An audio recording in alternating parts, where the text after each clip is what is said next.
آج ہم ایک بہت ذاتی نوعیت کے اور اہم مذہبی سوال پر بات کر رہے ہیں۔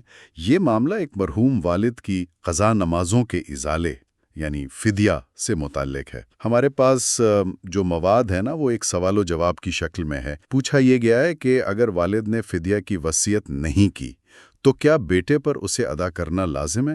اور خاص طور پر یہ کہ کیا یہ فدیہ قرآن خرید کر دیا جا سکتا ہے؟ آئیے اس مسئلے کو ذرا تفصیل سے دیکھتے ہیں۔ جی، یہ واقعی ایک سنساز معاملہ ہے۔ اس کا تعلق والدین کے حقوق اور ان کی آپ کہہ لیں آخرت سے ہے۔ تو جو سب سے پہلی بات اس مواد سے سامنے آتی ہے وہ وصیت کی اہمیت ہے۔ دیکھیں، شرعی طور پر اگر مرحوم نے اپنی قضا نمازوں کے فدیے کی وصیت نہیں کی تو ورثہ پر اس کی ادائیگی لازم نہیں ہوتی۔ اچھا، تو یعنی قانوناً یا شرعاً کوئی مجبوری نہیں ہے؟ نہیں۔ لیکن اگر ورثہ جیسے سوال میں بیٹا ہے وہ اپنی خوشی سے اپنے والد کے لیے یہ کرنا چاہیں تو اس کی گنجائش ہے؟ بالکل بالکل۔ اگر ورثہ اپنی رضامندی سے مطلب بغیر کسی شرعی لزوم کے مرحوم کی طرف سے فدیہ ادا کرنا چاہیں تو یہ ان کی طرف سے ایک نیکی ہوگی اور والد پر ایک احسان سمجھا جائے گا۔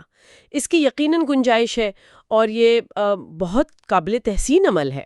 یہ بات تو واضح ہو گئی۔ اچھا، اب آتے ہیں ذرا حساب کتاب کی طرف۔ اگر کوئی ادا کرنا چاہے تو کتنا فدیہ دینا ہوگا؟ جی، اس کا طریقہ یہ بتایا گیا ہے مواد میں کہ ہر قضا نماز کے بدلے ایک صدقہ فطر کے برابر رقم یا جنس ادا کی جائے، اور چونکہ روزانہ کی نمازوں میں وطر بھی شامل ہے تو اس لیے ایک دن کی 6 نمازیں شمار ہوں گی۔ تو ایک دن کا فدیہ ہوا 6 صدقہ فطر کے برابر۔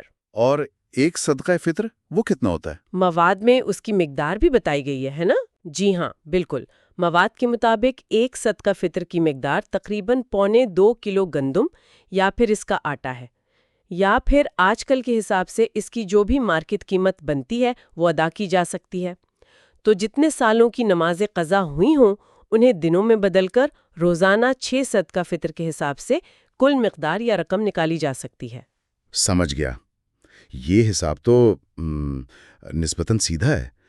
لیکن یہ فدیہ دیا کس کو جا سکتا ہے؟ کیا کوئی بھی ضرورت مند شخص لے سکتا ہے؟ نہیں، یہاں پر شرائط ہیں۔ مواد بالکل واضح کرتا ہے کہ فدیے کا مصرف وہی ہے جو زکوٰۃ کا ہے، یعنی یہ رقم کسی ایسے مسلمان فقیر کو دی جا سکتی ہے جو خود صاحب نصاب نہ ہو۔ یہاں صاحب نصاب سے مراد وہ شخص ہے جس کے پاس اپنی ضروریات سے زائد اتنا مال نہ ہو جس پر زکوٰۃ واجب ہوتی ہے۔ اچھا، اور ایک اور شرط بھی تو تھی، سید اور ہاشمی ہونے کے حوالے سے۔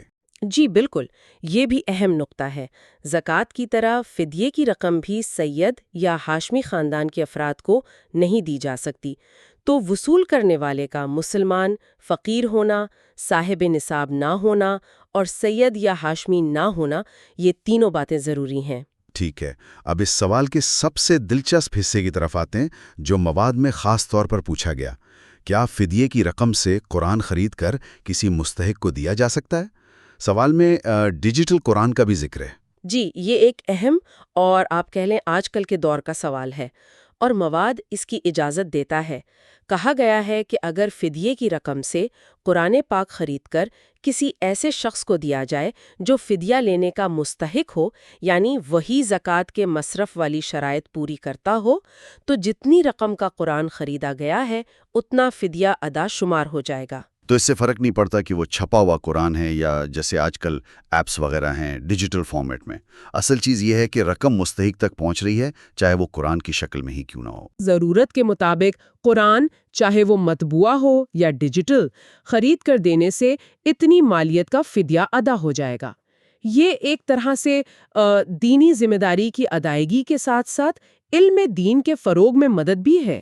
تو اگر ہم اہم نکات کو سمیٹیں، وصیت نہ ہو تو فدیہ لازم نہیں، مگر اپنی خوشی سے دینا باعث احسان ہے۔ حساب روزانہ 6 نمازوں کا، ہر نماز کا ایک صدقہ فطر یعنی تقریباً 2.25 کلو گندم یا اس کی قیمت۔ رقم صرف مستحق مسلم فقراء کو دی جائے گی جو صاحب نصاب نہ ہوں اور سید یا ہاشمی بھی نہ ہوں۔ اور ہاں، رقم سے قرآن خرید کر مستحق کو دینا بھی بالکل جائز ہے۔ جی، یہ خلاصہ بالکل درست ہے۔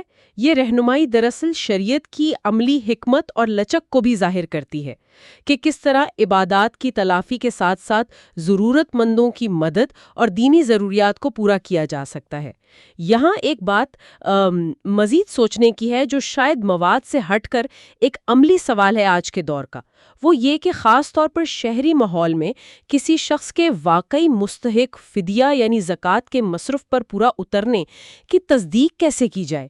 یہ یقینی بنانا کہ مدد صحیح فرد تک پہنچے، یہ خود ایک اہم چیلنج ہو سکتا ہے تاکہ فدیے کا اصل مقصد پوری طرح حاصل ہو۔ یہ ایک ایسا نقطہ ہے جس پر مزید غور و فکر کی ضرورت ہے۔